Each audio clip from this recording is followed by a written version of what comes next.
So this is the OnePlus Nord N30 SE 5G. Well, basically, OnePlus took the Oppo A79, copy-paste, put the OnePlus logo on the back, and boom, you have the Nord N30 SE. And this is not good. Why? Well, let's find out. This is OnePlus Resta and you're watching TechLekh.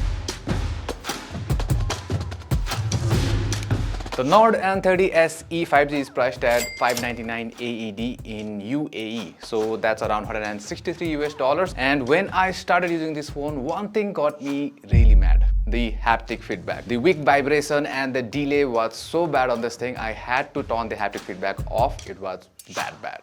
Next, I do not like the display of this phone as well, and to be precise, the refresh rate is the problem here. So the 90Hz refresh rate of the Nord N30 SE does not feel as smooth as it should. Also, the scrolling does not feel fast, and it's more so in apps like Facebook and Instagram, Spotify. The UI scrolling is decent, but that too, not always. Well, the actual quality of this LTPS IPS panel is not that bad. The color reproduction could have been better, a little more saturation, and this would have looked nice because it looks dull at the moment. Also, I think that the brightness could have been better on this thing.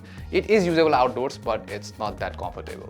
So on paper, this LTPS IPS panel has different refresh rate modes. So it goes from 30, 48 Hz, 50 Hz, 60 Hz, and then up to 90 Hz. So depending upon the content and the app, the refresh rate will change accordingly. And that's good because it helps in saving the battery life. But how this is being achieved in this phone is not good. So even if I switch to strictly 90 Hz mode, which should give me a 90 Hz refresh rate in most apps, excluding the camera app, well, it drops the refresh rate to 60 in YouTube even when I'm scrolling, and drops down to 30 while playing videos, or 48, 50 Hz depending on the content, and that is frustrating.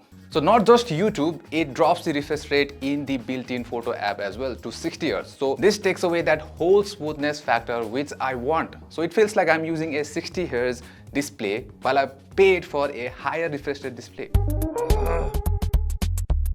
So if you don't want to feel as frustrated as me, subscribe to our channel for more informative videos like this. Also, hit that like button if you like the video and hit that bell icon as well for notifications. And this optimization problem translates into poor performance, even though this one is using a decent chipset. So this one runs on MediaTek's Dimensity 6020 chipset, which is a older chipset, but this one is similar to MediaTek's Helio G99 chipset. The 6020 is capable of 5G, but the GPU of the 6020 is clocked lower than the Helio G99. The benchmark scores are similar to the Helio G99 and Dimensity 6100 Plus, but it is always trailing behind the G99 and 6100 Plus.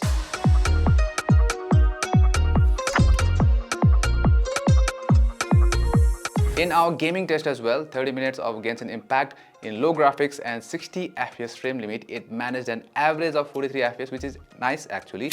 Tecno 5 with G99 had an average of 45 FPS, and there were regular frame drops, but overall gameplay is decent. Likewise, PUBG Mobile in smooth graphics and ultra frame rate, the game runs smoothly without major frame drops, and it manages an average FPS of 39. So this phone is good in terms of gaming, but this does not feel smooth and fast while using navigation or while using apps or while switching between them, and that is because of poor refresh rate and poor OS optimization.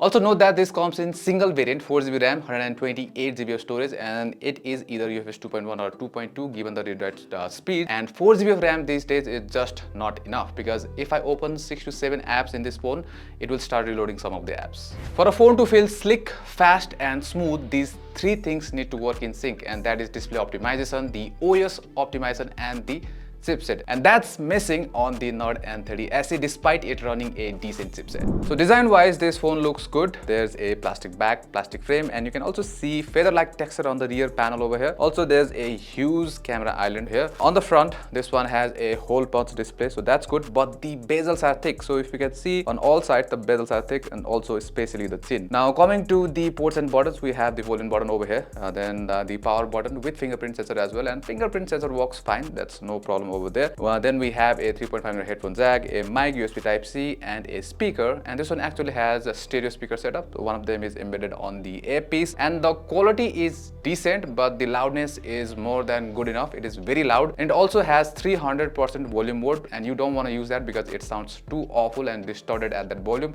The 100% volume is just more than loud enough. Over here we have a SIM tray slot that houses 2 nano SIM. So overall the design is fine. Okay, the camera setup is simple here. We have a 50 megapixels main sensor and a 2 megapixels depth sensor, and on the front we get a 8 megapixels front camera. So the main camera is below par. The pictures look dull, flat. It's like pictures do not have any character or that vibrancy you would want.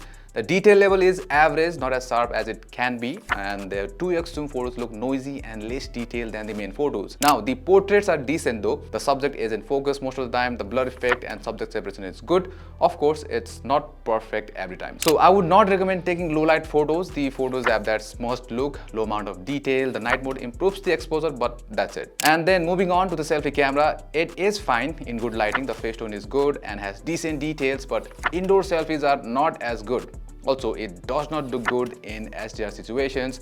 The background is often washed out.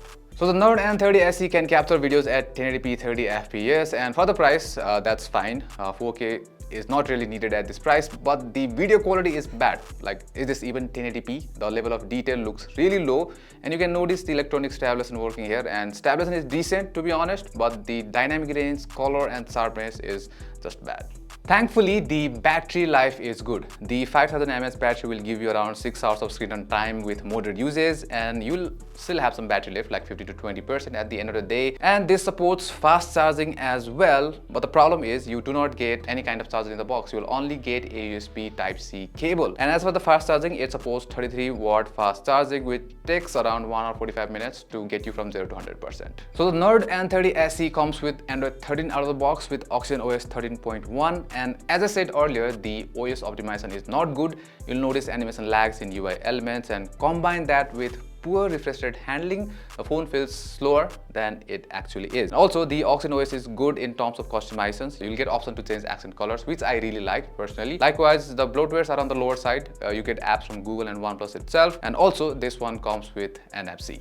As for the camera UI, it is minimal, but it can be confusing. So to capture 50 megapixel photos, you get an option like high res from the toggle option, but if you go to more settings, then you get like extra SD option. So what's going on here? With everything said, OnePlus has delivered good phones recently, like the OnePlus 12, even the 12R and OnePlus Nord 3 as well. But this budget phone from OnePlus, the Nord N30 SE 5G, is simply not good. TechLekh.